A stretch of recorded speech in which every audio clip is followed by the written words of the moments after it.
Here now with Grandview defensive coordinator Joe Woodley. The opponent Saturday, the 17th rated Fighting Saints of St. Francis of Joliet, Illinois. But looking back Saturday last, Joe, to the game against Siena Heights, it was nice that the offense got you out to a nice 17-0 lead, courtesy of a couple of early Saints mistakes on their end. Yeah, no question, and that's something we talk about before each game. We have our tips and reminders before each game, sitting here in the locker room, and one of them's always get off to a fast start, and I don't think we could have started any better way than getting 2 quick turnovers, and offense, helped us out and got some points on the board early, and spotted us a little bit, so we played with a little bit more confidence once that happened.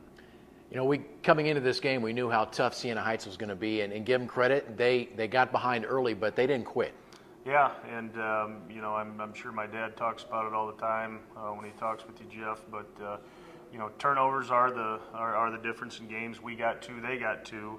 Both in the first half. That's when all the turnovers took place, and we were fortunate enough to get 7 more points than they did off the turnovers, and that was really kind of the difference in the game. And but at the same time, I thought we did play well enough throughout the course of the game to win, which we did. I thought we shut down their run game, and that's what they really want to do with their offense. And we forced them to throw it. That's what we wanted, but unfortunately they threw it with a little bit more success than I'd like. Individually speaking, John Higgins had a great game, of course, named the Mid-States Football Association Midwest League Player of the Week with 3 sacks, 1 forced fumble. Talk about John's play Saturday. Yeah, he played like a senior, and that's what I had a little heart-to-heart with John a couple weeks ago and said, this is your last go-around. This is it for you. You don't know how much time you got left. You're 1 play away. This is your last season, and he's really playing like that. He's practicing like that. I've seen a focus in him that I haven't seen since he's been here, and he's really stepped up his game, and it showed Saturday, forcing that fumble right away and being in the backfield. He probably could have had even a couple more sacks had their quarterback not been so elusive, but for the most part, yeah, John, I thought he dominated the line of scrimmage all day. He was in the backfield a lot when it was a pass, and he was very good in the run game, obviously, with what our statistics showed. How about Jason Gladfield? Jason's been beat up a lot this year. It was good to see him get in there and make a big contribution. Yeah, Saturday was really the first game I felt, and I don't think he's 100% healthy right now, but he's definitely getting there. And that on Saturday, he really showed that he's getting back to full strength. He was everywhere.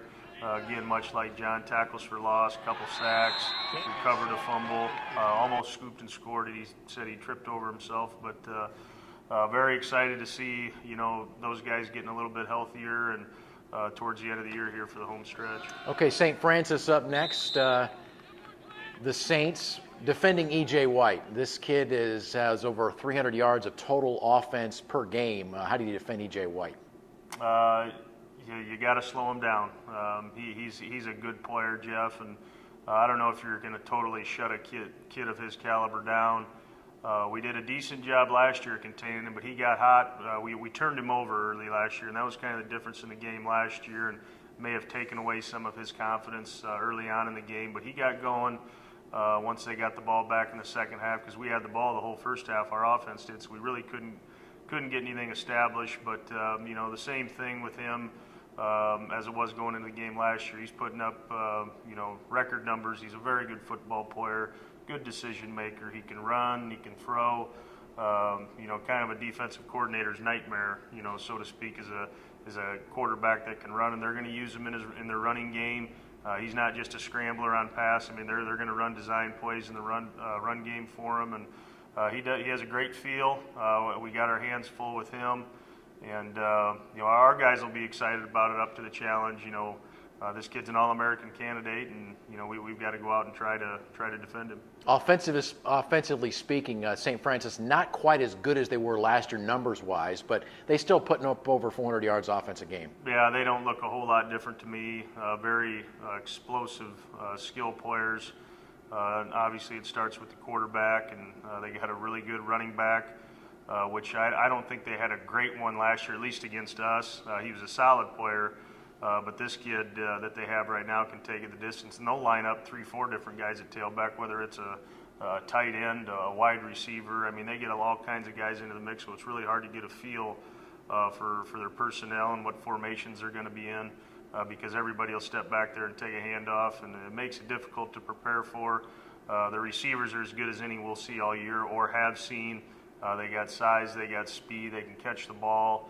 The O-line protects well. They run block well. I mean, they do so many things well. I don't really buy into those numbers. Maybe some things have happened for other reasons why they're not as high as last year, but they look very similar to me than they did a year ago, and it's obviously in large part to this quarterback that that's the leader of this offense. All right, Joe, keep it going. Thanks, Jeff. Defensive coordinator Joe Woodley.